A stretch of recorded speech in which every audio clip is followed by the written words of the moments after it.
فأنا ناصح لإخواني بالصدع بالحق، تبيض وجوههم. السكوت في مسألة الحزبية يضرها، فاصدع بما تؤمر وأعرض عن المشركين. سلامي على دماج ورجالها والشيخ يحيى ودار العلم يا سعد بانيها. إن الحمد لله نحمده ونستعينه ونستغفره ونعوذ بالله من شرور أنفسنا ومن سيئات أعمالنا. من يهده الله فلا مضل له ومن يضلل فلا هادي له. أشهد أن لا إله إلا الله وحده لا شريك له وأشهد أن محمدا عبده ورسوله. يا أيها الذين آمنوا اتقوا الله حق تقاته ولا تموتن إلا وأنتم مسلمون. يا أيها الناس اتقوا ربكم الذي خلقكم من نفس واحدة وخلق منها زوجها وبث منهما رجالا كثيرا ونساء واتقوا الله الذي تساءلون به والأرحام إن الله كان عليكم رقيبا. يا أيها الذين آمنوا اتقوا الله وقولوا قولا سديدا يصلح لكم أعمالكم ويغفر لكم ذنوبكم ومن يطع الله ورسوله فقد فاز فوزا عظيما. أما بعد فإن أصدق الحديث كتاب الله وخير الهدى هدى محمد صلى الله عليه وسلم وشر الأمور محدثاتها فإن كل محدثة بدعة وكل بدعة ضلالة وكل ضلالة في النار. Wanifidin azakumullah. Insyaallah ta'ala pada malam ini, yaitu malam Kamis yang bertepatan dengan tanggal 28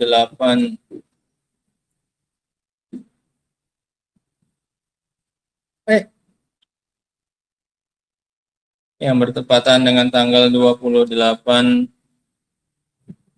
Safar tahun 1445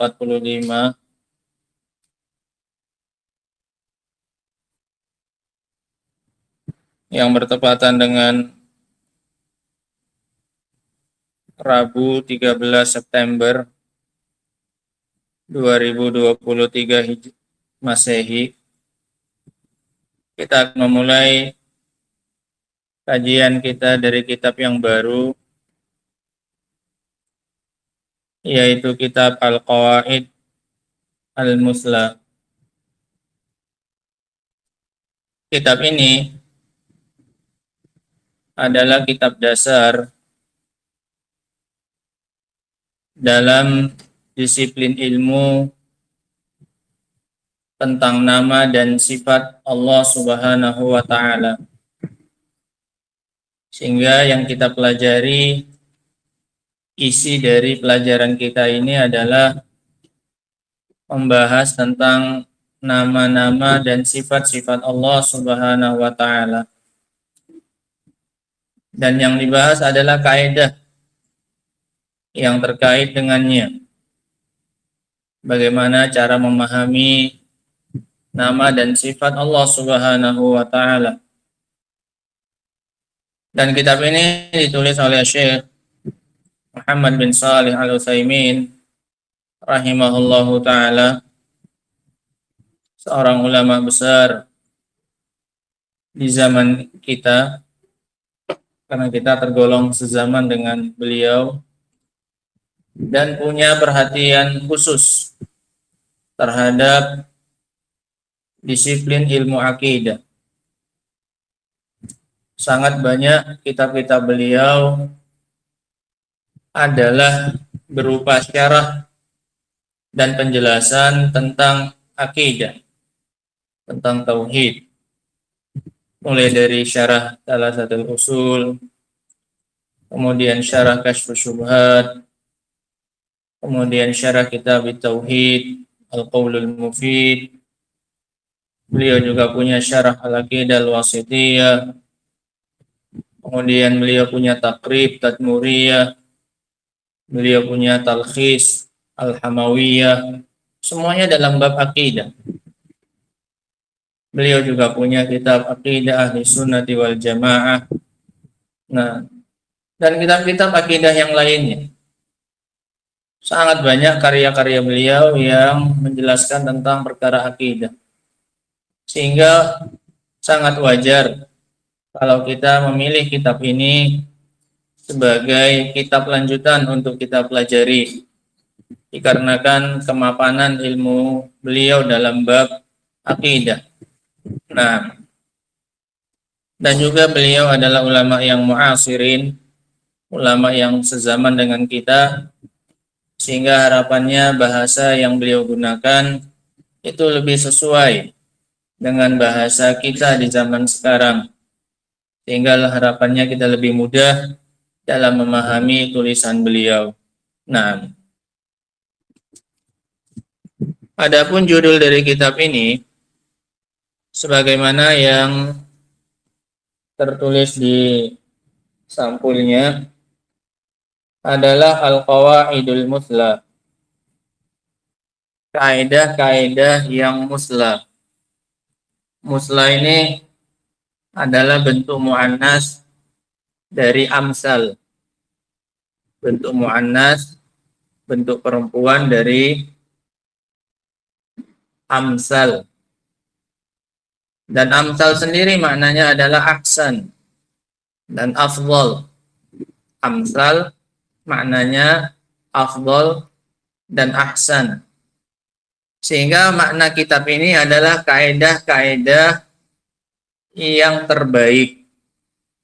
Kumpulan kaidah-kaidah terbaik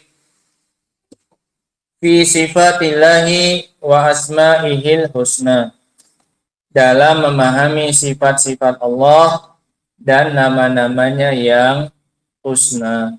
Nah, husna ini juga muannas dari ahsan.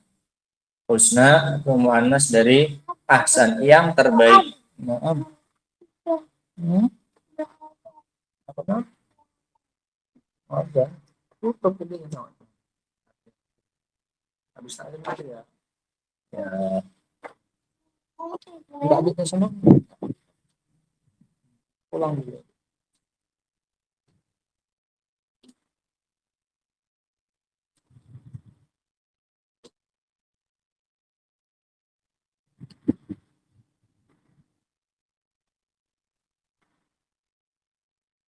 Adapun qawaid atau kaidah ini secara bahasa Arab maknanya adalah asasul bina. Secara bahasa, qawaid itu bentuk jamak dari qaidah.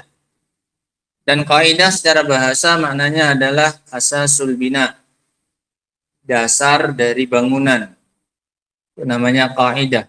Dasar dari apa? Bangunan alias pondasi. Itu disebut qaidah. Secara bahasa maknanya adalah asasul bina, pondasi dari bangunan.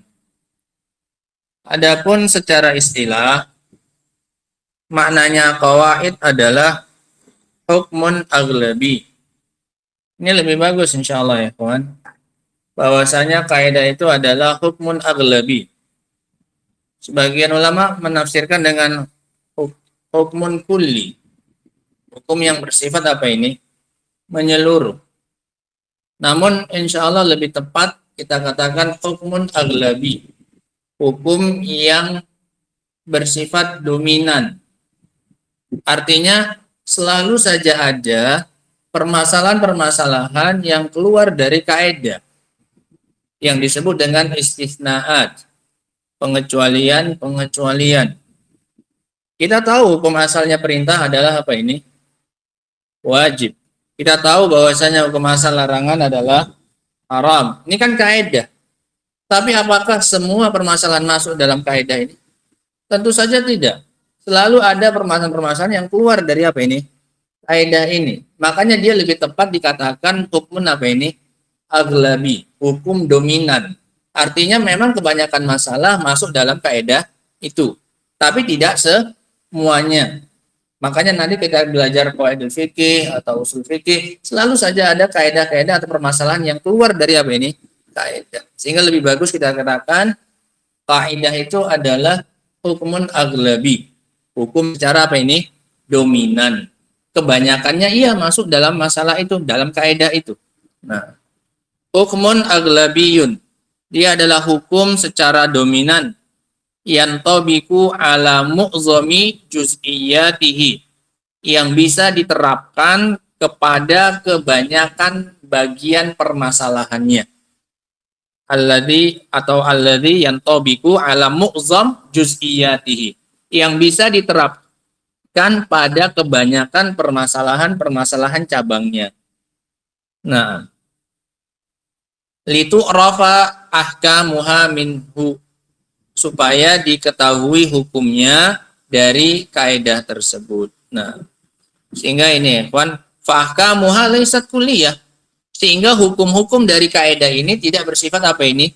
Kulliyah, menyeluruh. Nah, bal hiya aglabiyah, bahkan dia adalah bersifat aglabiyah, kebanyakannya. Nah, sehingga nggak usah heran nanti kalau ada permasalahan yang keluar dari kaidah asal. Mafhum ya? Karena memang kaidah itu sendiri artinya hukmun aglabi. Nah, sehingga dengan itu tidak rusak makna kaidah tersebut. Nah, dan ini adalah definisi yang disebutkan oleh Syekh Al-Bassam rahimahullahu taala dalam Tawdihul Ahkam. Dalam Tawdihul Ahkam Syarh Bulughul Maram, itu mukaddimahnya luar biasa itu ya. Ada mukaddimahnya itu tentang mustalah hadis, ada tentang qawaidul fikih, ada tentang usul fikih. Mukaddimah syarahnya itu luar biasa. Nah,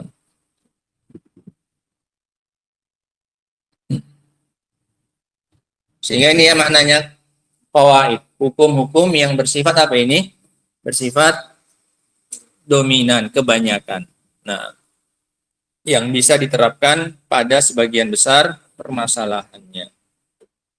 Sekarang kita baca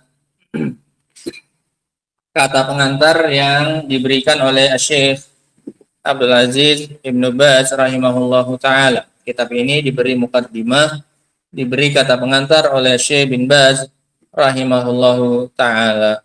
Nah, dan beliau ini salah satu termasuk guru terbesarnya penulis, yaitu Syekh Muhammad bin Shalih Al-Utsaimin rahimahullahu taala. Adapun guru beliau yang terbesar dan yang paling pertama, yang paling banyak memberikan pengaruh pada beliau adalah Syekh Abdurrahman bin Nasir As-Sa'di rahimahullahu taala. Nah, baru kemudian beliau belajar kepada Syekh bin Baz dan menjadi rekan sejawatnya sesama para ulama yang ada di sana. Nah, kita baca kata pengantar dari Syekh bin Baz. Takrizu, kata pengantar biqalami Syekh Abdul Aziz bin Baz. Ada penyakalnya? Penyakalnya ada? Hah? Enggak ada. Kalau ada kita langsung ke, masa enggak ada? Syekh bin Baznya, Syekh bin Baz. Ada. Halaman berapa penyakalnya? Halaman 15. Di halaman 15. Buka di halaman 15.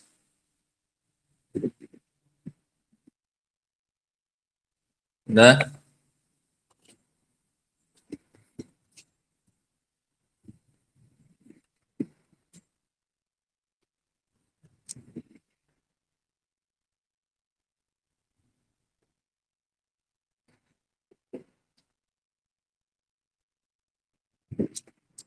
Qala Syekh bin Baz rahimahullahu taala, alhamdulillah wassalatu wassalamu ala Rasulillah wa ala alihi wa ashabihi wa man ihtada bihuda.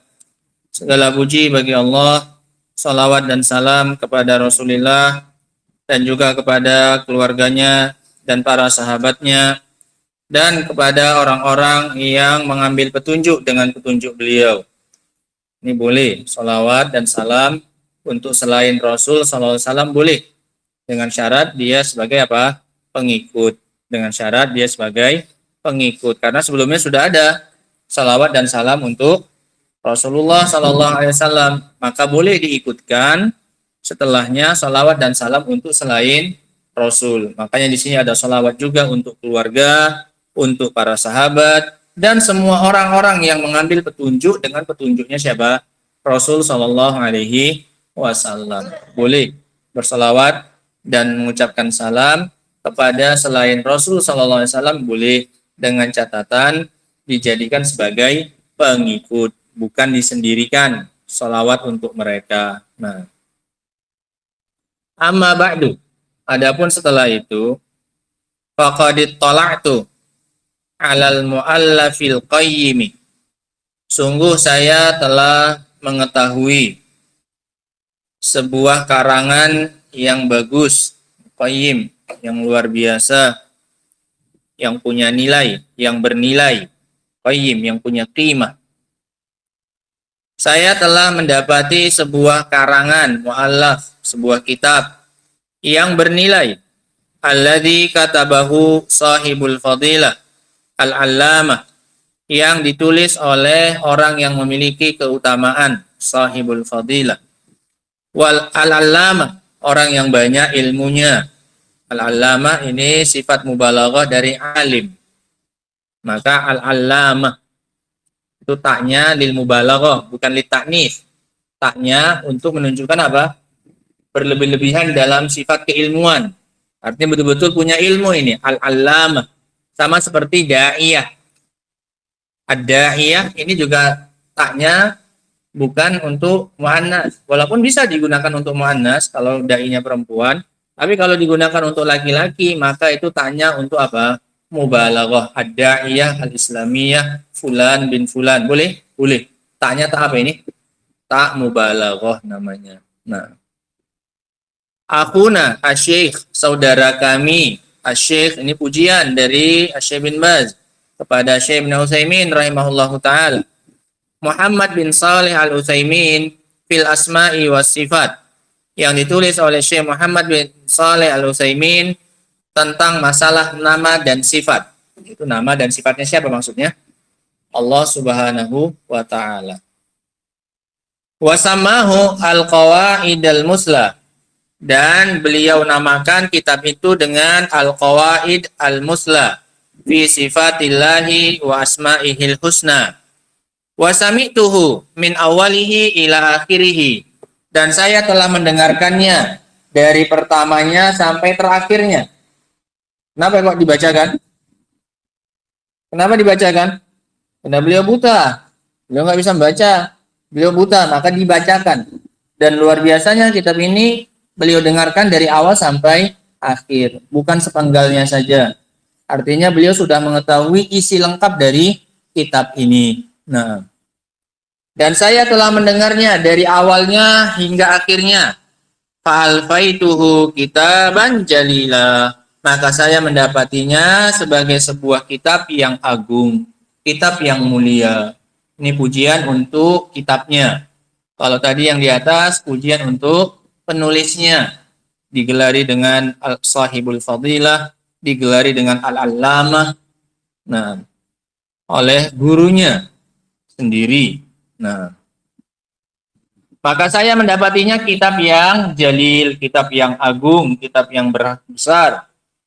Qad istamala ala bayani aqidati salafis salih. Kitab ini telah mencakup atas penjelasan akidah salafus saleh, para pendahulu kita yang saleh, fi asma'illahi wa sifati, dalam masalah nama Allah dan sifatnya. Sehingga ini isi kitabnya, kata Syekh bin Baz, isi kitabnya adalah penjelasan tentang akidah salafus saleh, tentang masalah nama dan sifat Allah. Kamastamala ala qawaid azimah wa qawaida jammah fi babil asma'i was sifat. Sebagaimana kitab ini juga mengandung faedah-faedah yang agung dan faedah-faedah yang besar dalam masalah nama dan sifat Allah Subhanahu wa taala. Wa awdaha makna al-ma'iyah. Beliau juga menjelaskan. Beliaunya siapa? Ibnu Utsaimin. Karena yang ngomong Syekh bin Baz ini. Beliau juga menjelaskan makna al-ma'iyah, makna kebersamaan. Al-waridah fi kitabillahi azza wa jal. Makna kebersamaan yang datang di dalam kitabnya Allah azza wa jal. Allah bersama dengan hambanya. Maknanya apa Allah bersama dengan hambanya? Itu beliau jelaskan dengan panjang lebar dan sangat bagus penjelasannya. Al-khassah wal 'ammah. Baik ma'iyah yang bersifat khusus ataupun ma'iyah yang bersifat umum. Kebersamaan yang bersifat umum maupun kebersamaan yang bersifat apa? Khusus. Kebersamaan yang bersifat umum itu meliputi seluruh manusia. Allah bersama dengan mereka, mukminnya dan juga orang kafirnya. Allah bersama dengan orang kafir? Iya. Apa maknanya kalau Allah bersama dengan mereka? Lain maknanya sendiri. Apa maknanya Allah bersama dengan orang mukmin? Ini ma'iyah apa namanya? Khusus. Lain maknanya dengan ma'iyah apa ini? Khassah. Dengan ma'iyah ammah.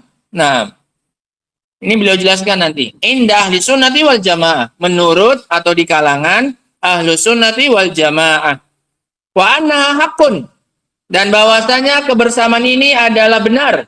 Ala haqiqatiha. Sesuai dengan hakikatnya. La taqtadi imtizajan wa ikhtilatan. Yang tidak mengharuskan percampuran. Ini beliau panjang lebar di sini ya. Karena ini masalah besar.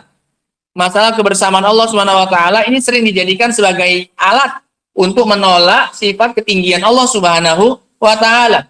Kata mereka, bagaimana mungkin Allah di atas arsy sementara dia sendiri mengatakan dia bersama dengan siapa ini? Makhluknya. Maka beliau jelaskan bahwasanya makna kebersamaan itu tidak mengandung konsekuensi imtizaj, percampuran. Bukan berarti kalau Allah bersama dengan hamba, Allah bercampur dengan siapa? Hamba. Nah, waqtilaton dan sama, imtizaj bercampur dan percampuran sama. Bil makhlukin dengan makhluk. Gak terus. Nah, aku bersamamu dalam masalah ini. Walaupun orangnya apa ini? Jauh. Boleh pakai bersama? Boleh. Nah, kita bersama-sama berjalan di atas dakwah ini. Padahal yang satu di sana, satunya di sana. Bisa dibilang bersama? Bisa. Ya maaf cakapnya saja. Nah, para penyiar televisi kalau ngomong atau penyiar radio berbicara sekarang telah hadir bersama dengan kita melalui sambungan telepon. Bisa? Boleh dia ngomong itu? Boleh nggak dia bilang ngomong gitu bersama? Boleh. Di mana orangnya? Jauh. Sekarang telah hadir bersama dengan kita melalui sambungan telepon Bapak ini dan ini yang akan kita membahas dengannya. Bisa? Bisa. Sehingga dalam bahasa Indonesia saja pun kebersamaan nggak mengharuskan apa ini? Percampuran dan berdekatan secara apa ini? Secara fisik.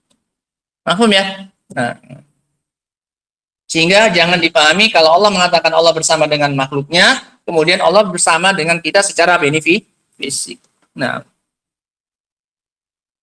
Bal huwa subhanahu fawqa arsy. Bahkan dia subhanahu, dia tetap di atas arsy-nya. Dia di atas arsy dan dia bersama dengan kita.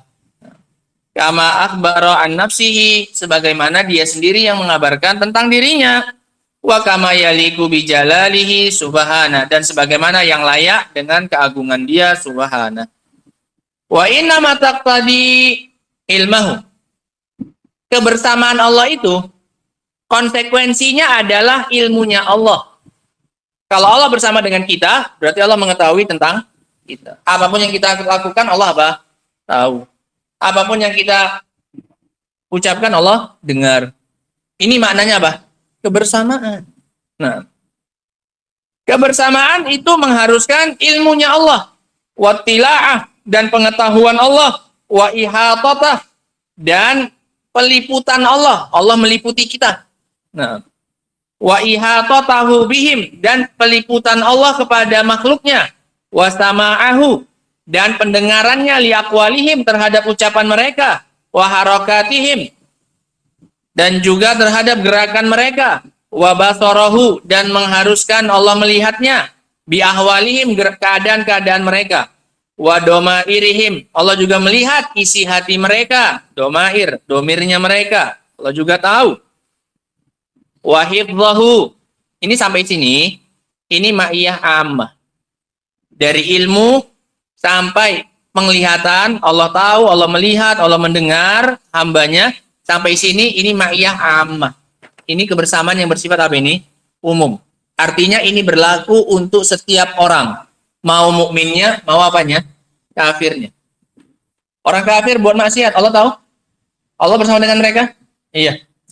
Nah, adapun yang setelahnya, wahibzahu wa kala'atah, dan penjagaan Allah dan pembelaannya li rusulihi wa auliyaihi, untuk rasul-rasulnya dan para walinya, al-mu'minin, yang beriman, wa nasrihi, wa nasrahu lahum, wa taufiqahu lahum, dan pertolongan Allah untuk mereka, dan taufik Allah untuk mereka. Ini ma'iyah apa ini?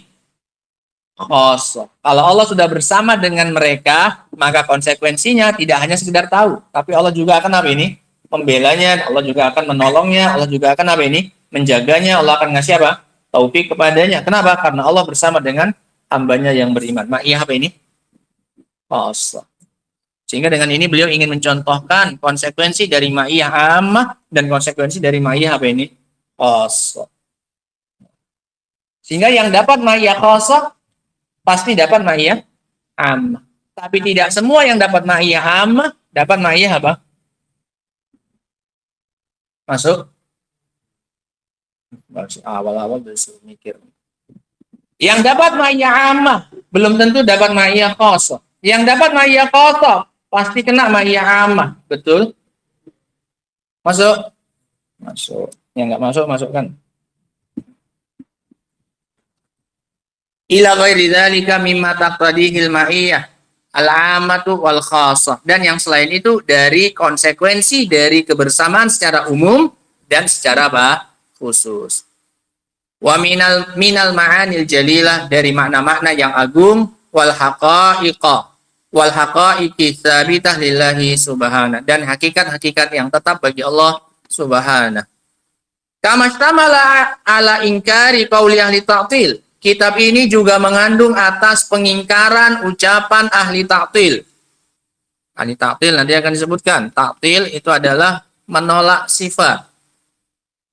Wa tashbih, dan juga pengingkaran atas ucapan ahli tashbih, orang yang menyamakan sifat Allah dengan sifat makhluk. Ta'til apa ini? Menolak, menafikan. Wa tamsil, mirip dengan tashbih. Sama, yang menyerupakan, sama, mirip. Wa ahlil hululi wal ittihad, dan pengingkaran atas ucapan ahlil hulul wal ittihad, bahwasanya Allah itu, keyakinan bahwasanya Allah mendiami tempatnya makhluk dan menyatu dengannya. Ini yang lebih parah, ittihad. Hulul masih agak mending. Hulul artinya Allah berdiam di tempat yang sama dengan tempatnya siapa? Makhluk. Mereka yakini Allah bersama dengan kita ini, ya di sini Allah. Allah yahillu. Allah mendiami tempatnya makhluk. Kalau ittihad, Allah menjadi apa? Satu dengan siapanya? Makhluk. Lebih parah yang mana? Yang ittihad. Tapi seringnya kelompok ini jadikan satu, ahlul hulul wal ittihad. Nah, padahal mereka dua kelompok sebenarnya. Yang satu meyakini Allah bersama dengan makhluk, sama-sama di mana ini? Ada di bumi. Yang satu lebih parah lagi, meyakini Allah menyatu dengan siapanya? Dengan makhluk. Mafhum ya bedanya ya? Kalau hulul, misah antara zatnya Allah dengan zatnya siapa? Makhluk. Kalau ittihad, menyatu antara zatnya Allah dengan zatnya siapa? Makhluk. Nah, seperti ucapan Ibnu Arabi dengan nakirah. Sengaja dinakirahkan karena nggak penting. Dibikin nakirah Ibnu Arabi, nggak dikasih al. Karena ada Ibnul Arabi. Ini ulama ahlu sunnah. Yang ulama sesat ini Arabi, nggak pakai al. Kayak katakan, wa ma fil jubba illallah. Tidak ada dalam jubah ini kecuali siapa? Allah subhanahu wa ta'ala. Ini yang pakai jubah ini, sekarang. Ini yang pakai siapa? Allah. Kenapa? Dia meyakini Allah jadi satu dengan siapanya? Dengan dirinya. Yang wa ma fil jubba illallah. Nggak ada dalam jubah ini kecuali siapa? Kecuali Allah. Waliyadzubillah. Kufur. Nah. Fajazahullahu khairan, maka semoga Allah membalas beliau dengan kebaikan, wa dha'afa masubatahu, dan melipat gandakan pahalanya, wa zadana wa iyyahu ilman, dan semoga Allah menambahi beliau dan menambahi kami dan beliau ilmu, wa hudan, dan petunjuk, wa taufiqan, dan taufik, wa nafa'a, amin. Bilang juga amin biar dapat kelimpahan. Wa nafa'a bi kitabihi al-qurra'a wa sa'iral muslimin, dan mendatangkan manfaat dengan kitab beliau ini kepada para pembaca dan kaum muslimin seluruhnya. Innahu waliyyu dzalika wal qadiru alaih, sesungguhnya dia yang pantas untuk itu dan mampu melakukan itu semua. Wa sallallahu wasallama ala nabiyyina Muhammad wa alihi wa sahbihi qalahu mumlihi. Ini diucapkan oleh yang mengimlakannya, yang mendiktekannya. Mumli itu orang yang mendiktekan. Ini beliau dikte ya. Kamu ngomong, orang lain yang nulis. Nah, ini diucapkan oleh orang yang mengimlakannya, yang mendiktekannya, al-fakir ilallah, yang serba butuh kepada Allah Ta'ala, Abdul Aziz bin Abdullah bin Baz, samahahullah, semoga Allah memaafkannya, ar-ra'isul am, ketua umum, li idaratil buhusil ilmiyah, untuk tim pembahasan ilmiah, wal ifta, dan fatwa, wad da'wah wal irsyad. Nah, pada tahun 1404. Berarti udah berapa tahun ya? Hampir 20 tahun. Ya. Sekarang 40. Sekarang 45, 21 tahun. Nah, hampir 21 tahun. 20 tahun lah, karena ini bulan 11 ya. Kita baru bulan 2. Jadi sekitar 40 tahun yang lalu. Nah, adapun setelahnya insya Allah akan kita baca muqaddimah dari Syekh Muhammad bin Shalih Al-Utsaimin rahimahullah ta'ala. Nah, disebutkan di situ ada biografinya, dibaca sendiri, biografi Syekh Muhammad bin Shalih Al-Utsaimin. Nah, beliau lahir, kita baca ringkas saja. Nama kunyahnya Abu Abdillah. Ini anak beliau paling besar lahir. Beliau punya 5 anak kalau nggak salah. Anak laki-lakinya 3. Namanya gampang diingat. Ingat bismillahirrahmanirrahim. Ya? 8. 3 laki-laki ya. 5 laki-laki. Pokoknya 3 namanya dari bismillahirrahmanirrahim. Satunya Abdullah, yang 2 Abdurrahman, yang 3 Abdurrahim. Bismillahirrahmanirrahim. Yang pertama Abdullah, Abdurrahman, dan Abdurrahim. Itu yang Anda ingat saja. Hah? Ada lagi 2 lagi, Ibrahim sama Abdul Aziz. Pokoknya Anda ingat yang 3 ini itu aja. Ngasih anak itu gampang-gampang saja namanya. Bismillahirrahmanirrahim. Ingat 3 anaknya. Abdullah, Abdurrahman, Abdurrahim. Paham maksudnya? Bismillahirrahmanirrahim itu kan ada berapa nama Allah? 3 kan? Allah, Ar-Rahman, sama nama anaknya. Hamba itu semua. Abdullah, Abdurrahman, Abdurrahim. Kemudian di situ disebutkan gurunya beliau. Beliau membaca kitab-kitab kepada Syekh Abdurrahman bin Nasir As-Sa'di yang punya tafsir yang kita baca. Yu'tabaru syekhuhu al-awwal. Itu teranggap syekhnya beliau yang pertama. Karena beliau lama belajar dengannya. Kemudian setelahnya waqara ala samahati Syekh Abdul Aziz bin Baz. Haitsu yu'tabaru syekhuhu as-tsani, dan Syekh bin Baz teranggap syekh beliau yang kedua. Sehingga syekhnya beliau yang pertama gurunya As-Sa'di, gurunya yang kedua adalah Syekh bin Baz. Nah.